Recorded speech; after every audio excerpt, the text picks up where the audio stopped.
Hi everyone, welcome to another X-Wing video. So for this one I'm going to do the rundown of the FAQ 4.2.2. So this FAQ goes legal on October 24th, 2016. So this will be the FAQ we fly under at Worlds. So I'm just going to run down. I'm only going to cover the changes. I'm not going to do the full document, but let's get right into it.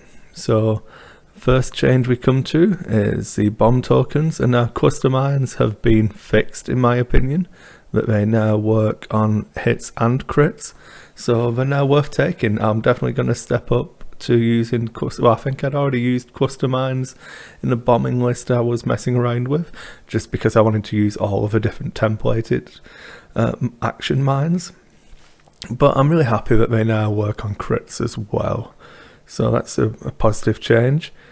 Then we come into a rules reference guide for the obstacles. This is just basically a tidy up on how they work. If you get tractor beamed onto them, you do suffer the effects. If you get the rigged cargo chute dropped on you, anything like that, it just cleans it up and makes it a little bit easier for people to understand. And then we go on to the stress, again just to clean up. Then two big ones. This is the one down here that everyone seems to be focusing on. Missing this one, but this is one I've seen the most talk on already, and it's the death of the triple jump master list. Deadeye is small ship only. I don't know if it was a needed change or not. I know a lot of people have been complaining a lot, especially a few of the more vocal people on the chat in my channel have been saying that they wanted to see jump masters fixed, and this is a definite way of doing it. I mean, Deadeye going small ship only means that Dengaru is probably the only viable way of playing jump masters now. I suppose it's fine. You can see the normal way of using torpedoes and stuff, but you've got to actually use a bit more skill and actually fly them. So I'm not necessarily against this change.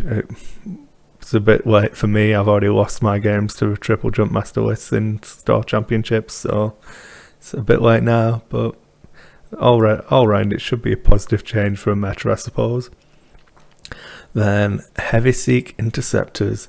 The text on this card should be followed by the phrase "increase your hull value by 1." Now that rocks. Okay, that just rocks. Heavy seek title, still 2 points, gives you access to an upgrade, but actually benefits you just by taking it.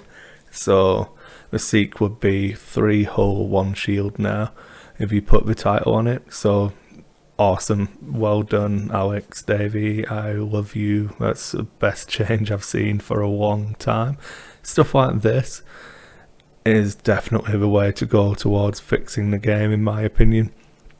Getting it more into what the balance level should be, being willing to go in and say, okay, this card isn't functioning as we intended, do this. And obviously the Deadeye change is a similar kind of concept, in that we're retroactively going, okay, this is the one that's now a little bit out of whack. So yeah, I'm pretty pleased with these two changes overall, and you know, we might actually see some Seeks on the table. I'm not going to read all of this, but it made me giggle a little bit. Basically, anything, if your opponent forgets something that they should know, you're not allowed to lie to them. If they ask you something that they're not allowed to know, you're free to lie to them. Timing chart, you know, this beauty that came in the last FAQ. A little bit tidy up again, nothing major. Tying in with the timing chart is a change to the ruling for Biggs Darklighter. Previously, if you could select a weapon that would allow you to shoot at Biggs, you had to pick that one. Now if you select your weapon as part of the timing in the timing chart, so attacker chooses weapon and then you declare a target. So if you've got Biggs at range 1 but want to shoot a torpedo, then you can. Or alternative, you've got advanced protons and Biggs at range 3, you can choose to fire your advanced proton torpedoes at a target to your front.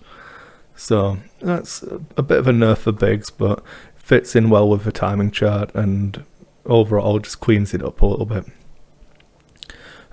Tidies up Bosk a little bit. The added before Driver Fire and Zizor's ability, so if you add in the 2 hits, Biggs can reduce the number of hits coming in because it happens before. I say Biggs because that's where that droid always ends up. Quick Draw. If Quick Draw loses a shield during an attack, it basically triggers in step 9, so back in the timing chart again, that's where that ability falls.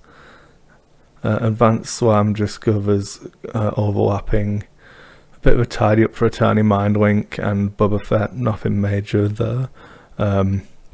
It does specify when you actually receive the stress, but a reading of a rules reference guide should have cleared that up already. Feedback array with the Lancia Pursuit Craft being able to take 2. You only get to use one of them, so don't take 2 feedback arrays. Again, says when Rebel Captive actually falls in the timing chart. R5X3, this is an interesting one just because it clarifies that you do get to actually ignore your asteroids and obstacles when you're targeting people. So when you're attacking and have this card not equipped anymore because you've discarded it, but it lets you ignore your enemy isn't obstructed to your attacks, basically. That was a roundabout way of saying that. Another fun one that I really enjoyed is Wingman.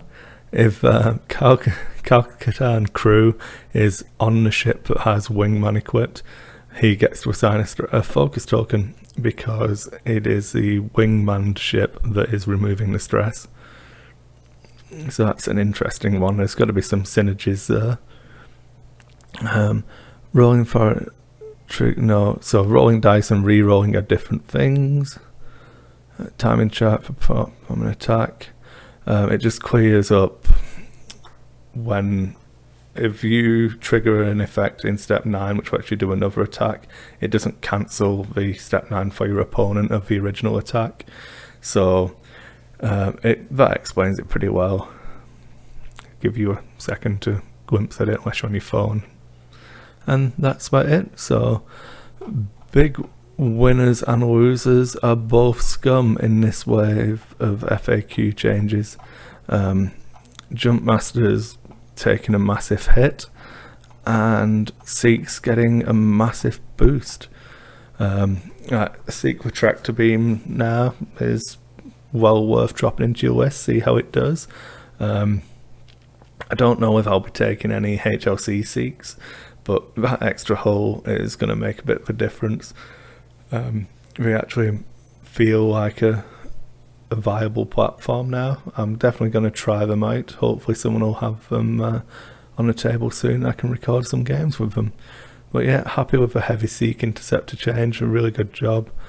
And then the Deadeye one, it only really affects Jumpmasters. This is a direct nerf to Jumpmasters.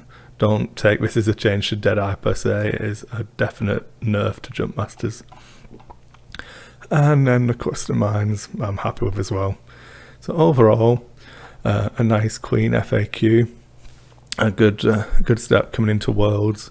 Looking forward to seeing what impact it has on the meta. And yeah, thanks for watching everyone. If you've got any questions, let me know. If there's anything in the FAQ you think I've missed or want me to cover in more detail, just let me know. Thanks a lot. Bye.